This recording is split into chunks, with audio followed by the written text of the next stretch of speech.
Hello and welcome to the Gooners podcast. Mike and Mike. You know, this is the 5 pods in a row that your big job is to do the grand opening, and you used to like put a lot of pizzazz into it and sing a song or something. Now you just like give up. You're just like, welcome to the Gooners podcast, Mike, and then it's my job to take it from there. I mean, come on, man, do some heavy lifting. Well, I mean, I could go into a diatribe, but you like to introduce our guests, and I so do. And we're breaking a duck today. We are breaking another duck today. And before we do that, though, I just want to say you and I, man, we've been on a roll lately. Have we?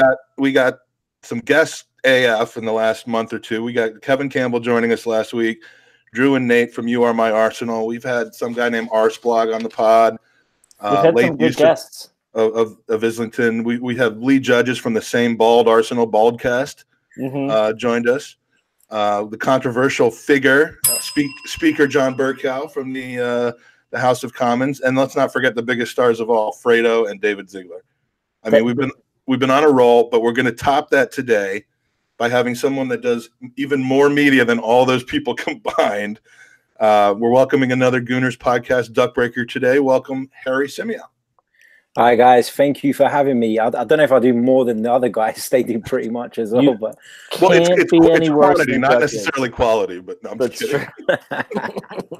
I see we're going to talk tactics today, apparently, with the thing behind you there, and this is not that kind of podcast. So just it's just always there. Don't worry, You're not going to need to use that today. Let's put it that way.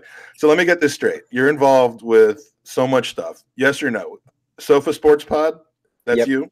Yeah. I remember battling out for runners-up spot in the Football Blog Awards last year. This is before I really knew you, but that was fun. We're getting ready to run that back up again. Also, Chronicles of a Gooner. Tell us about that. I think you wrote a book. You did a podcast. Yeah, so the Chronicles of a Gooner was a book that the initial idea was to write a book. And what I wanted to do was do like a sort of diary-styled account of Arsenal's season.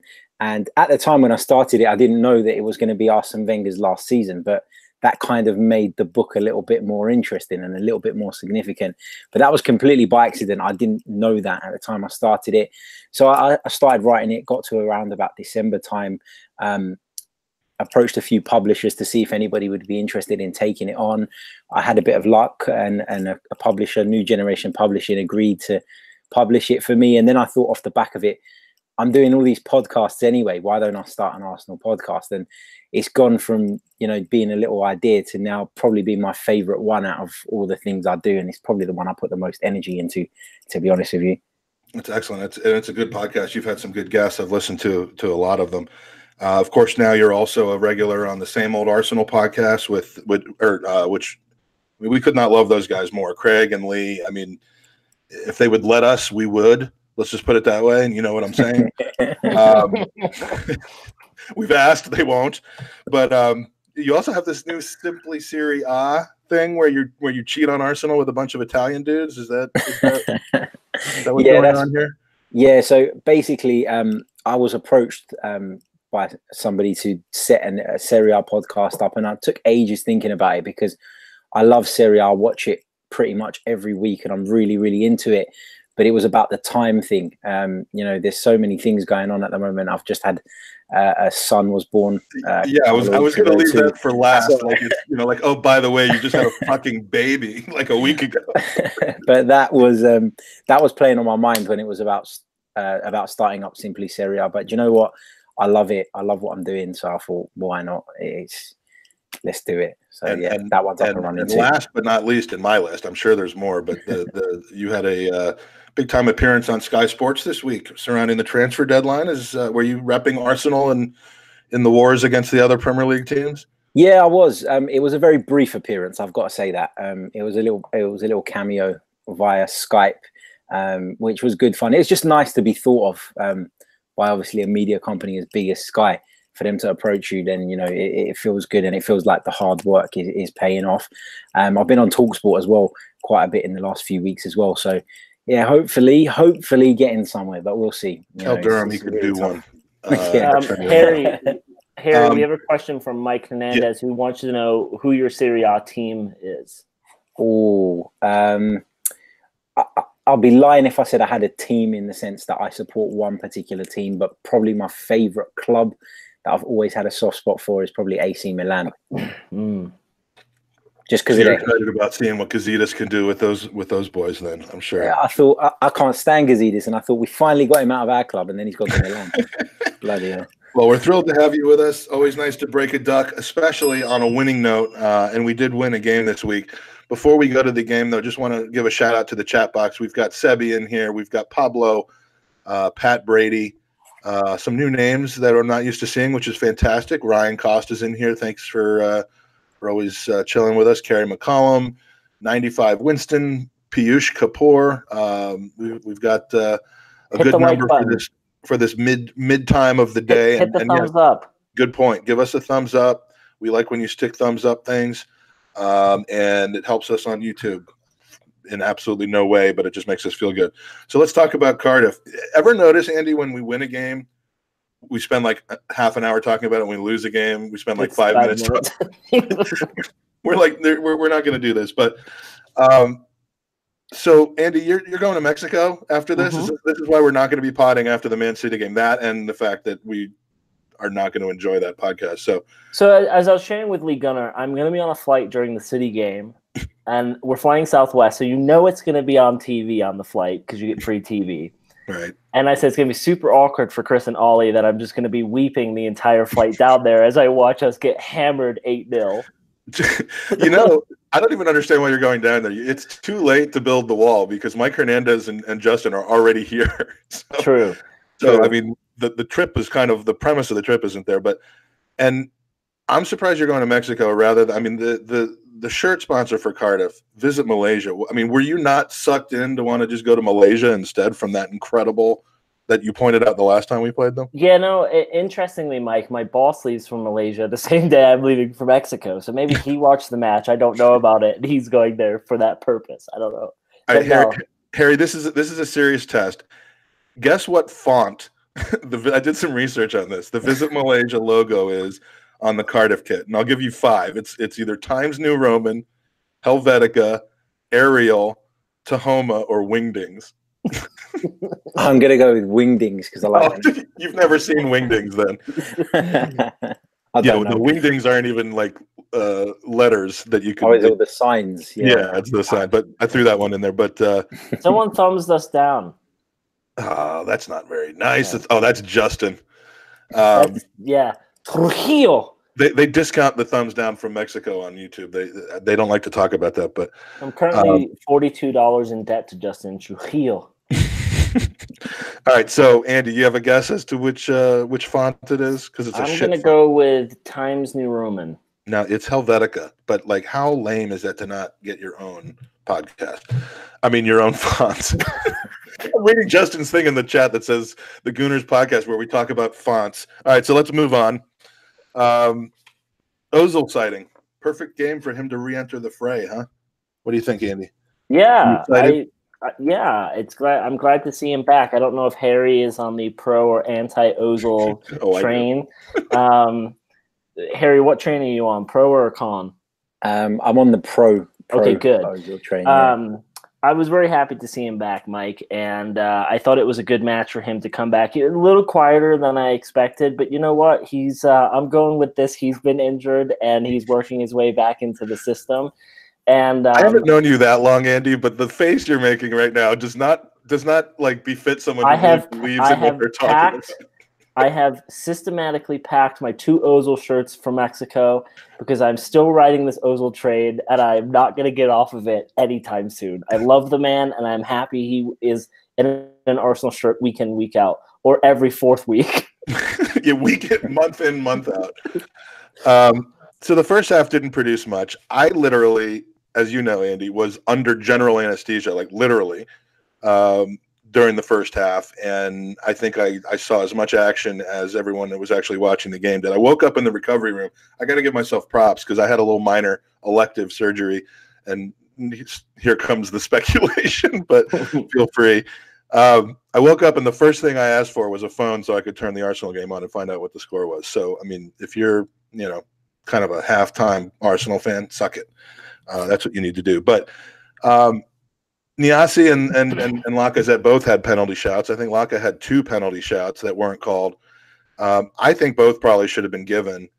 Lacazette just, as a rule, does everything he can to stay on his feet, and obviously that helped him score a goal in that game, the winning goal. But you just know if Kane or Dele Alli or Suarez, Salah was in Lacazette's position on that one near the touchline, that he would have gone down and rolled all the way to the first row of the clock. So here's a question for both of you, Mike. Sorry to cut you off, but yeah, when players like Salah or Kane or Ali go down in the box, the referee has to make a decision of, is it a dive or not, right? And a lot of these guys, especially Suarez, would get that reputation for him not getting a penalty when sometimes it was a clear penalty. Shouldn't it be on the other side of the coin, where the referee sees a Lacazette type player who they know he doesn't go down and they see he's battling and fighting to stay up? Should they not blow the whistle and go, okay, I've seen enough, he's being raped, penalty? Like, why does it have to be, one way or the other? Yeah, Harry, what do you think about that? And and again, it brings in the whole VAR thing. I mean, can they stop it at the next whistle and look back and say, was that a penalty or not? I think it's a dangerous road to go down if you're thinking about players' reputations when you're making a decision. I think a referee doesn't really have enough time to stop and think about what that player's previous is when making a call like that. The thing for me is, we talk about players that have gone down easily, like Salah, like Kane's done at times. Lacazette deserves credit for not going down, but should we be crediting him for not going down? For me, do the smart thing and hit the ground like everybody else does, because the problem you've got is the reason players do this is because of years and years and years of bad refereeing. Mm-hmm. So they feel that they need to do it to get the decision. And we've seen a lot of examples, and you've touched on today, the Lacazette ones, of a player maybe not going down straight away and not getting a decision. There's one that always sticks in my mind, and it was in a Man City versus Tottenham game. I think not last season, the season before, where Raheem Sterling was through on goal. He got pulled down to the ground. I remember that. That was so blatant, and he stayed on his feet and he missed the shot, and it was never given. And that was just a perfect example of a player not going down and not getting the decision. So I just think it's a dangerous road to go down, because ultimately this stems from bad refereeing. The better the refereeing, the less of this we'll see, the less simulation we'll see. And VAR, for me, I'm glad it's coming in, but there are still bits and pieces that need to be tweaked, because, I don't think it's quite as efficient just yet as it can be. And, if it corrects 10%, 20% of the decisions that would normally be given wrong, it's an improvement. But I think a lot of the people that are against it want to see more of an improvement before they'll fully buy into the idea. Yeah, I mean, if we could ever get a VAR system that had anything close to the level of significance that the goal line technology has had on the game, that would be ideal. But I just, that we're talking about scientific versus judgment decisions in many cases. Yeah. That's the tough part. So we get to halftime. El Neni's subbed off at halftime. I heard it was something like Emery's 20th substitution at or before halftime, which is most in the league. And, 64 of those 20 have been from injury, but still, he's like the anti-Arsene Wenger in that regard. We've been hearing 12 million for El Neni, which obviously didn't happen. He's on 55,000 a week. We spent about 11 on him. He signed for 3 more years. Andy, I mean, I know you like him to be at Arsenal for his ability to be bench depth and do the occasional job, but I mean, would you consider letting him go in the summer if he's still garnering that kind of interest? No, because if what we're being told is true, in the summer we're going to be getting a lot of wages off of our books. And I think for a player who can play 2 or 3 different positions at 55,000 a week, who doesn't complain about not being in the squad, seems to be a good teammate, seems to work hard whenever given the opportunity, on those wages, I think that he deserves a spot on being a squad rotated player. But what about his resale value? Everybody's talking about resale value. We're so quick to get rid of everyone, but we got to bring players in. And let's keep in mind that for a player that can play in multiple positions, who, I hate to say it, Mike, but he is a World Cup international player on 55 a week. He's worth his weight in gold, and he doesn't complain not getting that much playing time. I could see El Neni asking to leave if he's not going to get more playing time, but I think he's happy here. So yeah, I'm glad to see him on the pitch on the occasion. What do you think, Harry? I mean, is he kind of a solid guy that you want to? I think maybe even extend if you can, just so that so that if he ends up asking to leave, we can get value for him, 2 years from now. I think he's a solid squad player. Exactly what Andy said. He doesn't complain about not playing. He's been asked at times to come in the Europa League, particularly last season, and play at centre back as part of a makeshift defence. He does exactly what it says on the tin. He's just a basic player, in my opinion. But the key factor from Arsenal's point of view, and I think a lot of people don't realise this, is the market value that someone like El Neni gives you in terms of commerciality and the way you can, Egypt is a country with 88.5 million people. So, having an Egyptian international in your team, it's the commercial side of it comes into it as well. And the North African sort of element, it helps. And I'm sure that a club, a business, if you like, as big as Arsenal Football Club, take these things into consideration when deciding how much to pay for players and how much salary to give them. And I know we've already spoken about Ozil, but Ozil is another example of a player whose brand is so big that he probably warrants more money than his actual performances do. There's that word I love to hear about Arsenal players. The brand. Brand. I'd rather have Russell Brand than have but Mike, we're seeing, that's not a comment on Ozil. That's just the whole brand thing, but drives me crazy. And Stan the Man 450 in the chat box is kind of echoing what we're saying. El Neni gives us good depth and he has good attitude. And what more do you want from a player? And here, just for the Alexis Sanchez banter, he can stay at Arsenal as long as Jenkinson in my book. Because if anyone's going to go down that road, Mike Hernandez pointed out his banter game, and it is pretty strong, especially for somebody who sometimes you forget is on the team, and then he just shows up with that. We got a couple questions from Payush. I'm going to copy those down and try to get to them, but if I forget, remind me. Because they're good questions. We just want to finish up the Cardiff game. Iwobi comes in for El Neni, and here's the thing: I love the sub. He played great in the 45 minutes. I mean, he really kind of dictated a lot of the action in the second half. But they come out of the dressing room at halftime, and they cut to Iwobi on the sideline, and he's nude. I mean, the dude was completely unprepared to come in. Did they not tell him in the locker room, you're coming in for El Neni at halftime, so that he could start, getting ready? Because they're getting ready to start the game, and he's got his shirt off, he's fixing his pants. I mean, Harry, what's going on there? Did he just find out at the last second, hey, you're going in? I don't think he's the brightest star in the sky, if I'm being honest. I mean, it was bloody cold that night as well. That's what I'm saying. Couldn't have handled that in a warm dressing room. And number two, this is the player that came on as a substitute, didn't he, recently, and didn't know what formation we were playing. So, Alex Iwobi seems like he switches off from time to time. But you're right, he came on. He had a massive impact in the game. And he's had some poor games this season, but he's also had a lot of good ones, more good ones than he probably had in the later days under Arsene Wenger. So he's a player who's definitely improved, and a player that I think has the scope to improve further if he's ready to start week in, week out. At the moment, I'm not entirely sure. And I kind of hoped that we would have got a wide man in during this transfer window. But, January is a difficult window. It always is. You always end up paying over the odds for people. So I understand as well why the club were reluctant to go and splash out on someone in this window. Yeah, and Iwobi, I mean, he does seem to change the game, this particular game, with his directness. I like his directness. If I was single and trying to figure out how to ask a woman out, I would ask Iwobi for his directness. Just bring him in and say, look, dude, he wants you. It's on. Mike. And then he'd steal the chick and be at the club at 3:00 in the morning the night before a game with her. Iwobi is becoming that weird player this season because we see him do well and we see him play poor, but there's clearly something that Unai sees in the guy. Because whenever we make a tactical, whenever we're chasing a match and he's not on, he brings something different to the game.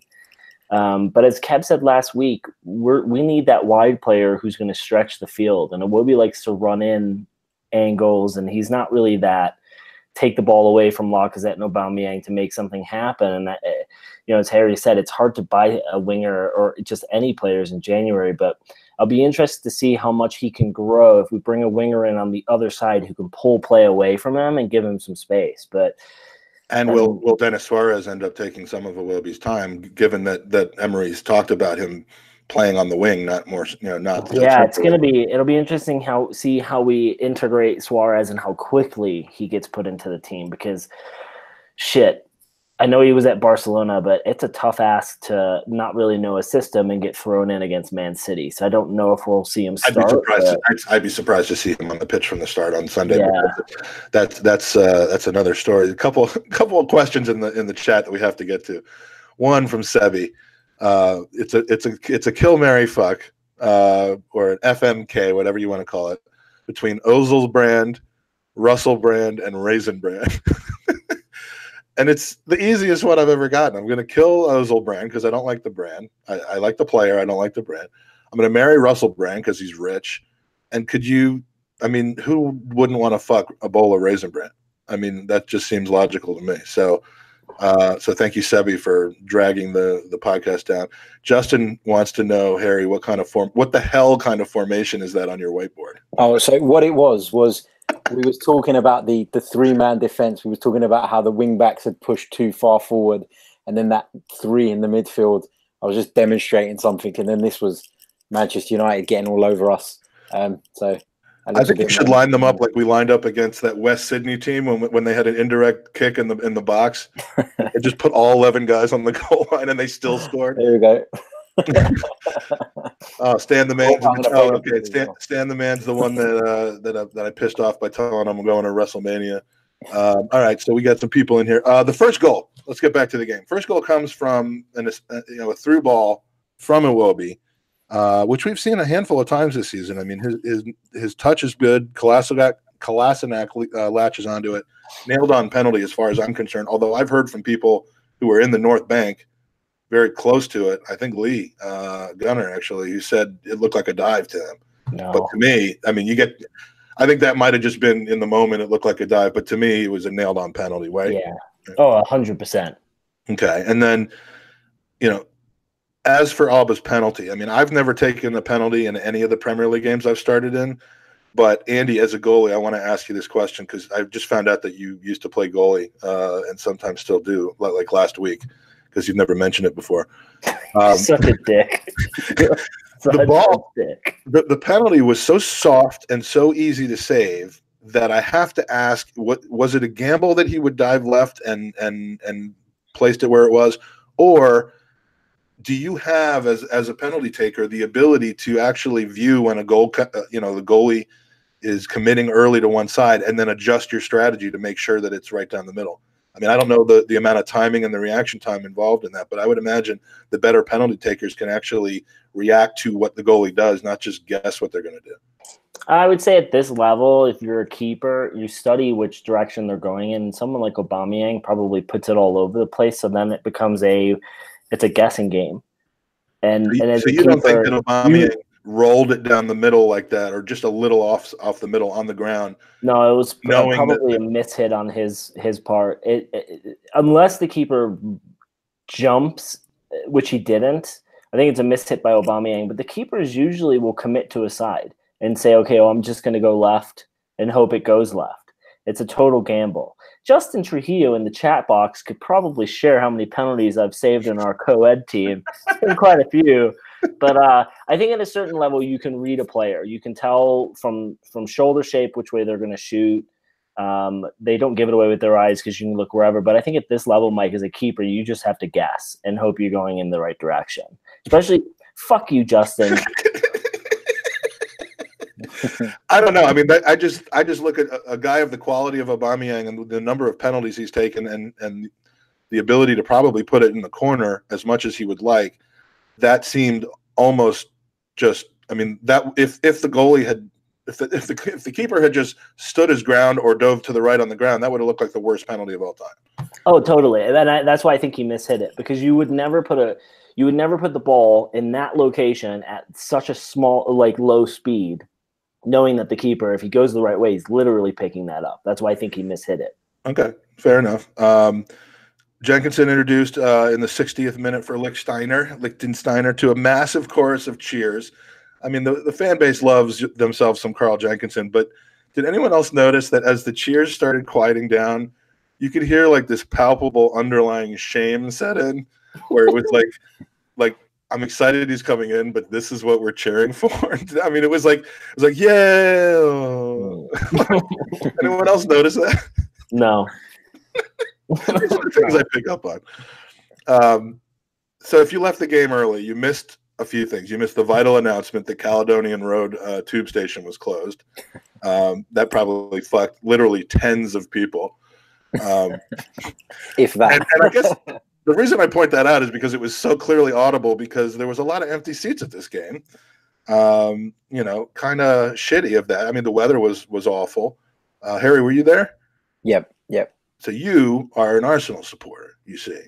You had the opportunity to go. You had little mouth to feed at home, and you still went. So yeah, not to the pleasing of my wife though, who the baby was born on the day that we played Chelsea, and I was sitting in the labour ward watching it on my iPad.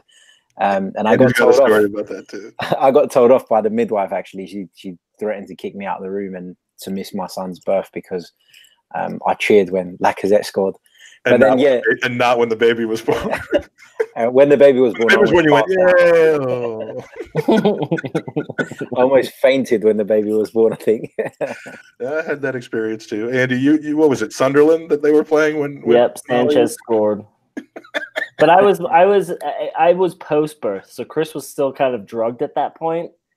So I kind of got away with it a little bit more than Harry, because at that point there was just lots of drugs and elation, and he was getting his checkup, so I was good. And then we had to stay in the hospital for a week as well, and then I snuck out to go to the Manchester United game again, which didn't go down well. But, so as in she still doesn't know that you went? No, she knows that I went, but basically I planned it so well that I made sure like my mom and a couple of other people turned up at that particular time. And then I was like, it's getting a bit crowded in here. I'm going to leave for a little bit. When my oldest was born, I was in the labor delivery room watching Charlie George score a goal against in the FA Cup final, and I got kicked out of the room too. So on my iPad. Also, if you left early, you missed Lacazette's power drive and strike, an amazing dual knee slide. This is my new favorite thing because, and we talked to Kevin Campbell last week about his son, Tyrese, who scored a brace for Stoke in the FA Cup.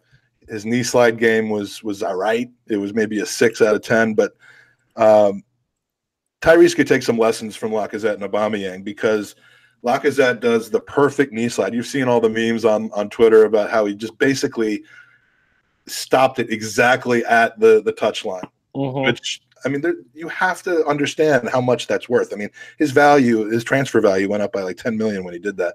And then Aubameyang joins him and he stops it at the exact perfect time for Hug. So I'm going to give evaluations to knee slides when our players do it after scoring now. I was going to give Lacazette a 7, but when he hits the line exactly like that, it's an 8. Abba gets a 7.5 for his because of his pinpoint accuracy. But if you're listening to this, watching this, send us the best knee slides of all time. You can do an Arsenal category, non-Arsenal category.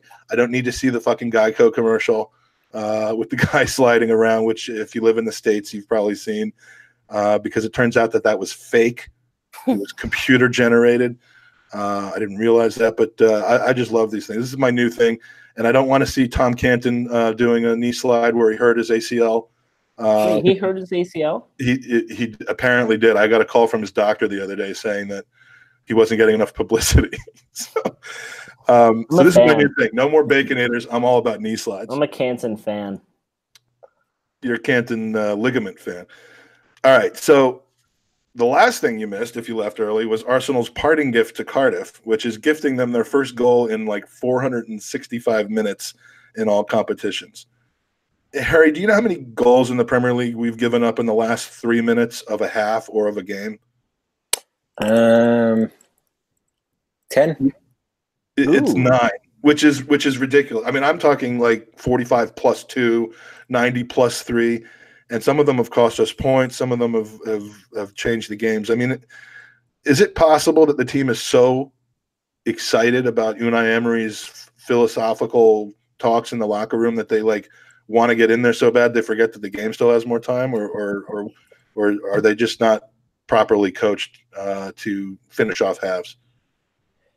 I mean, I don't know how long you've got, but I've got lots of issues with the way Unai Emery's team are defending at the moment, and it's probably an argument for another day, but I don't think that. I mean, it's more than just the overall defending. It's the situational ability to just close out a half when I mean, the 26th minute, the game flows.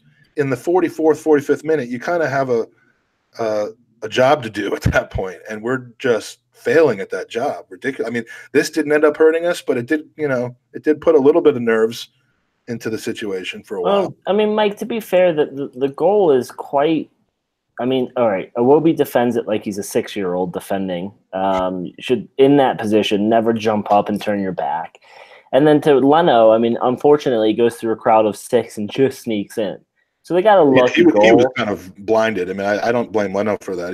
No, but I blame Iwobi. I think Iwobi's defending on it was shocking. But at the end of the day, they got lucky. It's just, I agree with what you're saying. We need to see this out, and that's the one thing that frustrates you when you look at a side like that's coached by like Mourinho or Conte. I mean, they're just basically holding down fort at that point. But it was just an unlucky goal.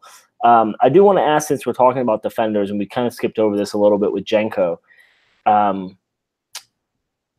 does he start on Sunday? Well, we have that as a user question. Oh, we do? Okay. Well, okay. Let's talk about it now. I'll say it. Kerry McCollum asks, what do we do at right back on Sunday? And do you like how he spelled Liechtenstein? Yeah, Liechtensteiner Feinberg. I'll answer. I think we should go with Jenko. I would prefer to see someone who's an out-and-out right back who's got, I mean, obviously both of them are, but Jenko's got a little bit more pace, and I think he's got a little bit more desire to stay in the squad. I loved his post-match interview where he literally just came out saying, I'm living the dream. I'm trying to get better, and I'm trying to like do what I can. And so I would play him. I know it sounds ridiculous, but I think if you are Sané, Aguero, even De Bruyne, you're licking your lips if you're going up against the old man. Well, and I guess the third option would be Maitland-Niles because he seems to be ready to play. But Harry, I mean, who's your right back on Sunday? It's an interesting one because Lichtsteiner is really experienced. He's lost a yard or two of pace. There's no doubt about that. But the thing is, the way Unai Emery's system is, it demands a lot of whoever plays in those fullback positions because we don't have any width anywhere else on the pitch. So you're asking whoever plays that position to be up and down for 90 minutes. Carl Jenkinson is a pretty poor footballer, but he's a fantastic athlete that you have to give him.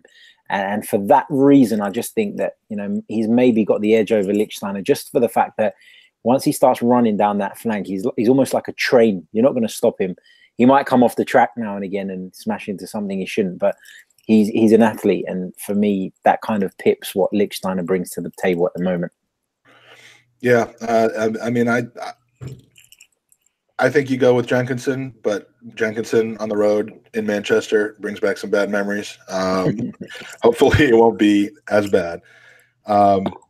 So we win a game that we had to have. I mean, we had to have this one in between the games that we've had lately. And we saw a little bit of dickery, a little bit of steel in these players tonight. Stanley Man says Lichtsteiner has a bigger turning circle than the Titanic.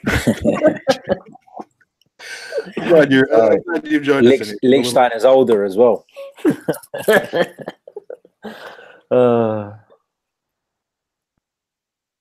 Mike? He's got him frozen on us. He is frozen on us. We could still make Lichtsteiner jokes until he gets back. He could sink us quicker than the Titanic could.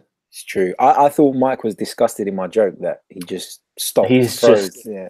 I can tell you this right now. Mike is panicking to like next level that he's frozen. Because he hates when anything goes wrong tech-wise. And I know he's in a hotel with shoddy internet. And I'm trying to look at our little program outline as to where he was, and I wasn't paying attention to what he said. So where was he? No, that was a user question, wasn't it? The Lichtsteiner Jenkinson thing. Yeah. That was a question from Kerry McCollum, and he's just dropped off. Hopefully, it doesn't destroy our feed. I don't think it would. So we'll continue to move on, and let's go to. It just says Mike loves some Guendouzi. Mike will compare Guendouzi to Jenna Jameson, whatever that means.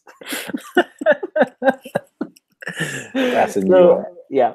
So Lacazette plays a full 90. Harry, we have very rarely seen him play a full 90. A lot of people think it's because he's got some crazy clause in his bonus structure that says if he gets a full 90, he gets X amount of pounds. But it's rare to see him play a full 90, and it's nice to see that. Why do you think we're seeing it? Is it just for lack of depth on the bench, or because he keeps getting booed for not playing him full 90?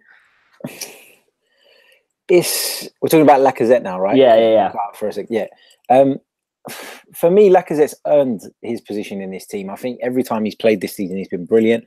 He seems to bring a lot more to the team than Aubameyang does. I know Aubameyang scores goals week in, week out, and that's fantastic. And ultimately, that's what strikers on the pitch to do. But Lacazette gives you that bit of bite, doesn't he? He puts pressure on the defenders. He's far better with his back to goal, I feel, when he gets the ball. With his back to goal, he's able to hold off challenges, bring other people into the game, and then turn and make a run.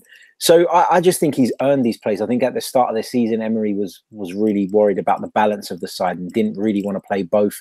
He ended up moving Aubameyang sort of out wide to try and compensate for that. That didn't really work, but in terms of his overall impact, but Aubameyang is still scoring goals, isn't he? Wherever he plays on the pitch, he seems to be popping up with goals. So he's a guaranteed starter. And then Lacazette, for me, has just earned his place, to be honest. I think he's become undroppable at the moment. And I think I tweeted the other day, he's very quickly becoming my favourite Arsenal player at the moment. Yeah. No, yeah, absolutely. Same here. And I think that goes for a lot of our fan base, that he's just becoming an instant fan favorite. Harry, who's your man of the match? I'll probably say Lacazette, to be honest. I thought that everything we'd done that was dangerous came through him.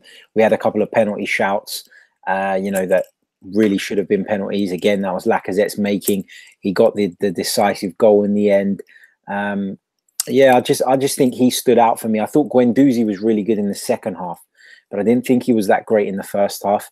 He's a player that I think's got bags and bags of potential. And I do believe that he'll be a future Arsenal star, but we need to be a little bit careful with him and stop getting carried away because he is young. He is a little bit naive at times, and he's a little bit raw still. So for me, he's one to watch for the future, certainly. Definitely impressed in that second half in particular. Yeah. But yeah, we just need to watch ourselves on that one because the last time we were jumping up and down about an 18-year-old was Jack Wilshere, wasn't it? And look what happened there. So. No, I completely agree. But I think that we've been burned so many times by the youngsters that hopefully our fan base doesn't turn on him. But it seems like he's also quickly becoming a fan favorite. So we have a question from the chat box and I'm sorry if I'm going to destroy his name, Piyush. He says, let's forget Ozil's on $350 a week. Isn't it Emery's job to motivate, drill, and convince Ozil to adjust his style of play instead of shunning him from team practice and dropping him from games? This creates a bad vibe in the team. The fans will have to speculate based on news reports if Ozil has back injuries or actually not well. So I'll go to this quick, Harry, because I've been kind of on this Ozil bandwagon of if he's saying he's injured and the manager's saying he's injured, I believe he's injured. Now, there was a kind of a couple week span where we were hearing he was injured. We were hearing he was being left out for tactical reasons, whatever. I think Emery knows enough about football to either start him or put him on the bench if he's fully fit because he can bring something of brilliance and pull it out of nothing. So if we are chasing a game and he doesn't tactically fit how we start the game, at least we can bring him in and we can change and mold our tactics. I think that for that reason alone, if we're being told he's injured, I think he is injured. Harry, I don't know if you would agree or disagree with that, but I think he has too much brilliance in him to completely leave him out of a squad going into any match day. Yeah, I mean, here's my thing with Ozil. Has he performed to the level that he can on a regular basis? No, absolutely not. Is he getting paid too much money? Probably, yes. But like I said earlier on in the show, there's a lot of other factors that come into that. It's not just about the performance. And people don't like to talk about players being a brand. But Mesut Ozil's got 7-8 million followers on social media, all of whom now follow Arsenal. So, you know, that's part of it as well. The thing with Ozil is when he's dropped from the team for tactical reasons, as Unai Emery likes to say, I don't mind that so much if it's justified. If we're going somewhere where we need hard work, you know, there's been a few games we've played really well without him in the side because we needed a little bit more industry, a little bit more battle in the midfield, and that's absolutely fine. But to not even have him on the bench drives me absolutely insane because you cannot look at that Arsenal bench and tell me that having Eddie Nketiah on there is more likely to get us out of a hole than having Mesut Ozil. And that's my thing. Mesut Ozil, for me, is better than Henrik Mkhitaryan. He's better than Alex Iwobi. So if you're going to pick those players ahead of him, then it doesn't go well, which there was a few weeks where we were lacking creativity, then there's no justification for it. You can't say he's left out for tactical reasons and play worse players ahead of him. You can't not have him in the squad and have an 18-year-old kid who's never played more than 90 minutes for the first team. So there's just, you know, it frustrates me. I know he's not always played the way he should, the way he can, but at the end of the day, he's got that bit of quality. He can provide that decisive pass, and he can be the difference. And whereas some of the other players that have been getting on the bench at least ahead of him haven't even shown they can do that yet. And I completely agree with you. And I'm going to say, Stan the Man says the fact that after 5 years, we're still having the conversation about Ozil says it all. We never had this conversation in past about stars like Henry, Bergkamp, Perez, and Vieira. That says it all. And to that point, I want to say this. Ozil has lived in and around players that have been world-class, so he has had world-class abilities. When you play with the likes of Cristiano Ronaldo, and all those players at Real Madrid, you can create something because they are always on. They are world-class players, right? If you have Karim Benzema continuously making these runs, and I'm not saying Lacazette and Aubameyang aren't on Benzema's level, but look at the weapons he's had around him, and look at the weapons he's had around him at Germany.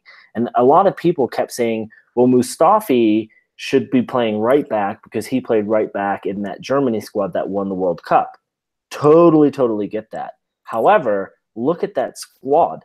Mustafi didn't really need to do much as a right back. I mean, Germany kept possession so much that he didn't have to actually like out and out defend. So I'm not making an excuse for Ozil, but we've kind of put Ozil on this pedestal because of his career and the players he's played with. He hasn't had that at Arsenal. He hasn't had that coach under Arsene who would tactically change and morph the team every week. And so, you know, it sucks. I don't think he warrants the $350 a week, as Harry said. He hasn't been performing. But at the end of the day, we got to get off this. Ozil makes this much money. He needs to be out of the club. We should just, at this point, kind of figure out that, hey, he's here to stay and we need to support him. How much money does he make? I don't know, Mike. It's unclear. It's good to have you back. You know, A, I wasn't freaking out. B, I could hear everything you guys were saying. C, good job on the phone suggestion, because this hotel internet has just decided that this is back on my computer. So can't see any of the chat anymore. We're gonna roll on. What have I missed? You've pretty much missed everything. We tried to deduce why you make a comparison between Guendouzi and Jenna Jameson. Well, have you seen Guendouzi after we score a goal? He just basically just stands there and tries to get as many men to pile on him as possible. Hence the comparison. I mean, you know, it was pretty simple to me. I just love that you have to prompt yourself in your